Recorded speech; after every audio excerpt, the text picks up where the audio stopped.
মিষ্টি কুমড়া ভর্তা আর সাথে এই যে করলা ভাজি। আমার তো এইভাবে করলা ভাজি করলে খুবই মজা লাগে। আজ মিষ্টি কুমড়া ভর্তা খাবো। আমি কিন্তু কখনো খাইনি, এই প্রথম।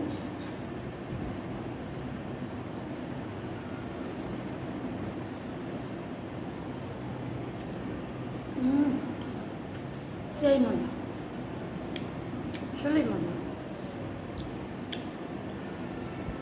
আপনারা বাড়িতে বানিয়ে খেতে পারেন।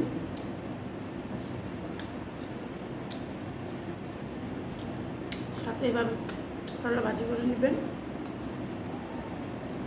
সেই লাগে। সাথে একটু ডাল রাখবেন,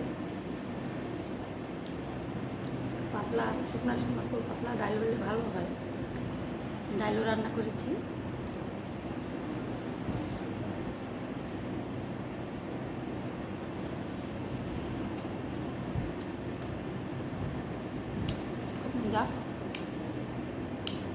আপনারা এভাবে মিষ্টি কুমড়া ভর্তা করে খাবেন।